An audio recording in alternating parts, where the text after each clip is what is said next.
My goodness. And you know who else is also having the same kind of trouble? That is ex-film mogul Harvey Weinstein, and he has begged for leniency in a Los Angeles court. That is moments before he was given an additional 16 years in prison for rape. Well, he was convicted of attacking an actress in a hotel room during the film festival in the city in February of 2013. And he went on to say, please don't sentence me to life in prison. That is what he told the judge. I don't deserve it. And more than 80 people have made rape and misconduct claims against Harvey Weinstein dating back as far as the 1970s. And 80? 1970s. No, did you say 80 people? 80 people, yes. And he's already 70 years old, and he's already serving 23 years, a 23-year prison sentence for a separate conviction in New York. Now he has been given another, how many did I say? I haven't lost track right now. Another 16 years. Yeah. This man he's going to die in just prison. Get comfortable at this point. Mm-hmm. Well, he goes on to maintain that he was innocent and a victim of a setup. Now you see that. I'm sure he did some wild things and some horrible things, but I think he's also now being the scapegoat for other people in power, people in his friend group who are like, if you get caught, you're going down for all of us. And I'm not condemning this, and I'm not applauding. I'm not even trying to be sympathetic of these people, because you have to face the consequences for your things, and you also for the consequences for the things that you have done. And as in yeah, what what would you say to those who would claim, or those who would imply, or would... Okay, so here's the deal. Okay. Some people think that a lot of these claims may come from people that did the casting couch thing, where you want to be a big starlet, and they tell you to get ahead, sometimes you got to be super friendly in a sexual way. Sometimes people decide to do that willingly, and I like to, me personally, and I know this is where we disagree, but I feel like always a distinction should be drawn between an instance where there was actual force applied for him to have his way, and an instance where maybe it could have been suggested to him that, hey, if you want to get this movie role, or if you want to get an Oscar nomination, then do the needful. I'm not saying it's therefore right, but I feel like it's a different color of things. Like, it's not as bad as, say, forcing yourself on a woman and taking advantage. You don't see it that way? I think, you know what? I think I'm going to kind of agree with you, and let me explain. Let's hypothetically, I want to get a job, right? And the person hiring says, Sarah, for you to get the job, you have to sleep with me and then get the job. Okay?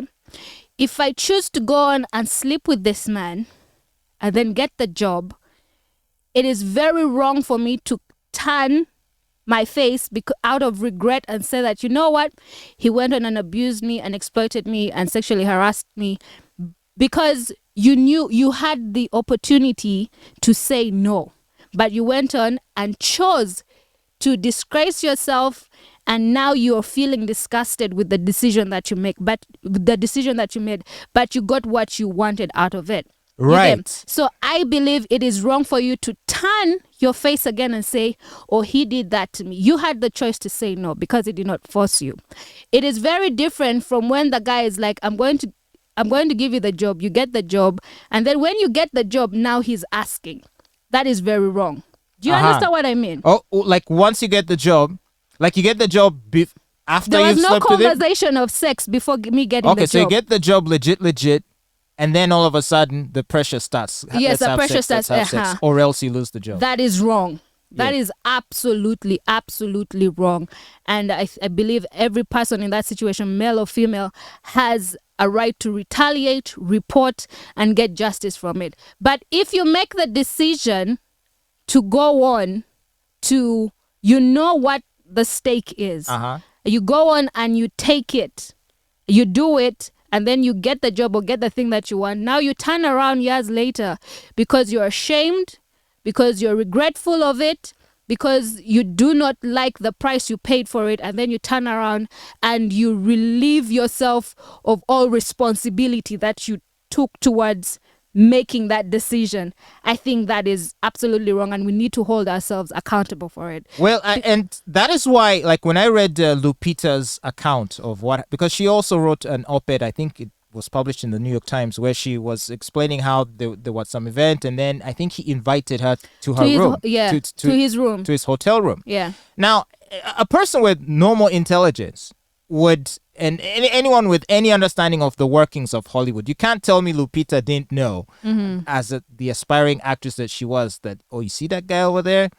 He's a funny guy. So and it's not that she hadn't even heard that he's a funny guy. I mean, if over 80 people it was, everyone in Hollywood knew he was that type of a shady dude. And if she then accepted an invitation to go to his room, and then turns around and says, "Oh, I felt very scared when I was there. It felt awkward. It felt uncomfortable. I was worried for my safety." I'm like, chick, so why were you even there in the first place?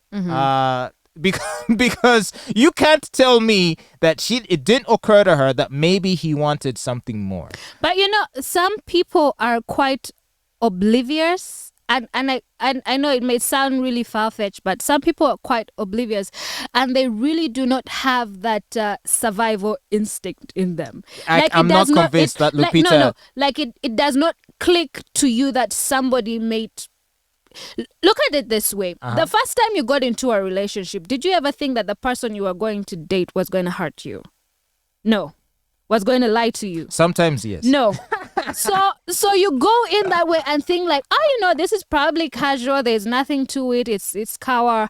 I think if it happens the first time, perhaps. But if it keeps on reoccurring and you keep on putting yourself in that situation, then you're just being a very, complacent person who is not taking their safety into account. Okay. And it's very important. So I have been through therapy, and some of the time, this one time I went to my therapist and I was telling her about some things that were going on with me in my life, similar to that effect. And she asked me this question: do you think you allowed that to happen? She asked me that question. Victim blaming. And in that moment, my heart dropped to my stomach. I did not go back to see my therapist in a month or two, because that question kept on ringing in my head.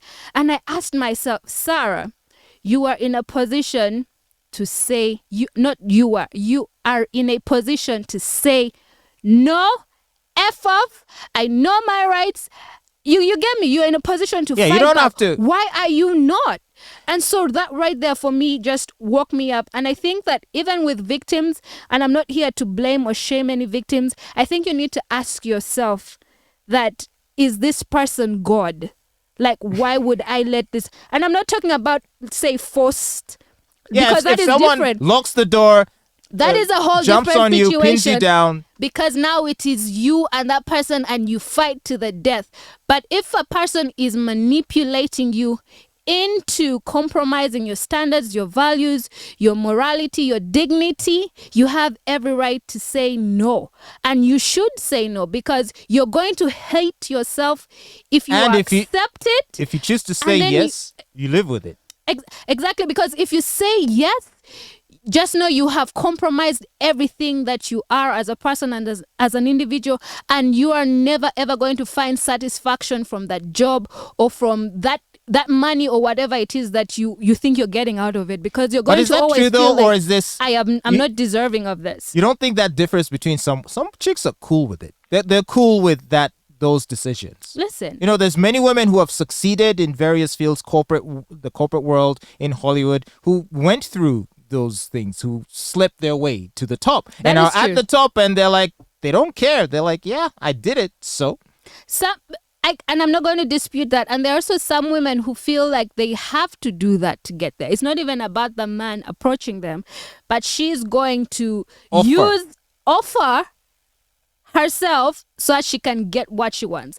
In that point, it's the man who is the victim, not her. You get me?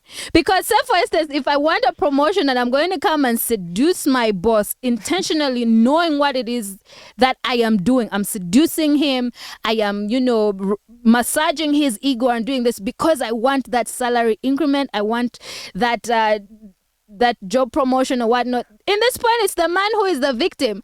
And then he's going to give her all those things. And then the next thing you know, she's sitting in your seat and you're without a job. You get? Or she has drained the whole company and institution for every cent that it is. And when he says no, she's going, cry wolf and say, he assaulted me. And I'm going #me too. I am literally going to take everything. So we need to be very wary of people. Of the 80 women that you say have come forward against Harvey Weinstein, I have a sneaky suspicion that a good number of those might fall in that category of sort of buyer's remorse, where they probably hate themselves for having the decisions that they put made. themselves in that situation. Yeah. And so maybe by calling him that, they feel some sort of vindication, and it's how they're Exactly. processing the pain. Yeah. But anyway, life It's is wild. It's crazy. It's wild. It's really wild. So please, you may be a victim today. So please open your eyes. Everybody who is being friendly in the workplace may not be as friendly as you think. So be very cautious and just know that you're in a position to say no. And you know what thing is that please know your rights. Please know your rights. Please read through your work contract. Please read through the laws regarding that. There are also labor organizations and offices that can protect you. So please be equipped. Don't let yourself be a victim. Don't do that, because you have the power to, come closer. You have the power to drain that organization if your supervisor or boss does some crazy things, to drain them of everything that they're worth if they mess up. So yeah, that's the secret. So you better act smart and don't mess up. Exactly. Well, thank you so much, Sarah, for letting us know what's popping. And wow, it quite personal. You shared some of the journey that you've been on with your therapist. It sounds like an interesting story, and who knows, we might need to dedicate a show to unpacking all of that one of these days. Yes, absolutely. Okay. Well, keep listening to your number one station. It's RX Radio.